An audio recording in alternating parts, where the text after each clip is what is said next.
Sir Arthur Conan Doyle, renowned creator of the character Sherlock Holmes, an icon of mystery and suspense that has been remade and redone countless times, with the most modern one being Sherlock on BBC. Both have left their mark on London. However, Sherlock Holmes has the greater take, with statues in streets, museums and tours, and more. Doyle, on the other hand, not so much. He is an interesting man with an interesting relationship with his beloved creation. Yeah, really. Doyle was pushed into practicing medicine by his overbearing mother and eventually became a certified doctor in 1885. In 1891, he decided to become a full-time writer because he could no longer ignore his creative inclinations, and his family has a history of creativity, such as his uncles and cousins. It was then he created the character Sherlock Holmes. Sherlock Holmes was based on a surgeon and teacher of Doyle during medical school, Joseph Bell. Bell was able to figure out people's symptoms and diagnosis before the patients even spoke, similar to that of Holmes' amazing skills in deduction. Doyle himself was quite peculiar. He is described as a man of many contradictions. He was a doctor who was scientifically literate, yet he believed in fairness. He was an advocate of more equitable divorce laws, yet opposed women's suffrage.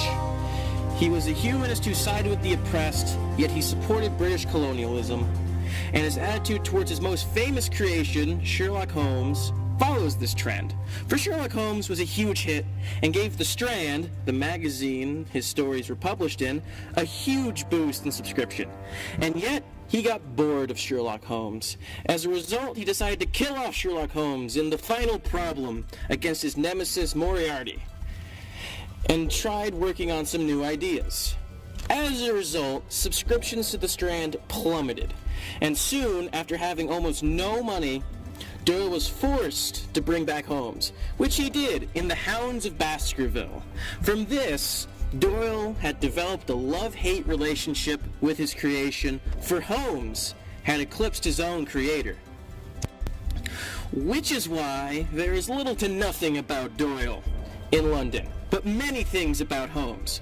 With the museum at 221B Baker Street, Holmes' address in his mysteries, with the model of his study and living quarters, props and figures from various adventures, and even wax models depicting famous scenes. In addition, there is a Sherlock Holmes pub with another model of Sherlock Holmes' study, along with a variety of other Holmes' paraphernalia. There are locations all over London featured in Holmes' mysteries, such as Old Scotland Yard, Simpsons in the Strand, Lyceum Theatre, the Royal Opera House, Freemasons Hall, the British Museum, and even St. Paul's Cathedral, and even more, thus integrating the life of Sherlock Holmes with London. The reason for this is how Doyle wrote Sherlock Holmes. He wrote Holmes as a character of his time and place. This is what gave Holmes such an appeal to his British readers.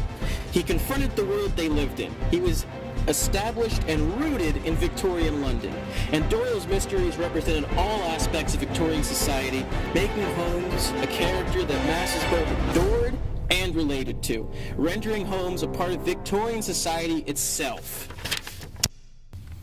And as a result, Holmes had made an impact on more than just London. Holmes' crime-solving method of deduction has actually influenced modern scientific crime detection. Not only that, he also has a fan base that can go from dedicated to borderline delusional. Fans have debated on subjects from the placement of Dr. Watson's war injury to the extent of Holmes' cocaine habit.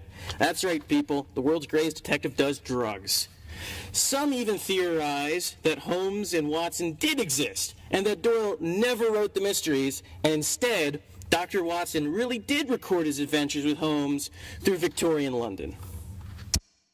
Doyle has gone beyond my original thesis. Not only did he create a character that has an influence on London, he created a person with a home, friends, family, favorite spots, enemies, and vices.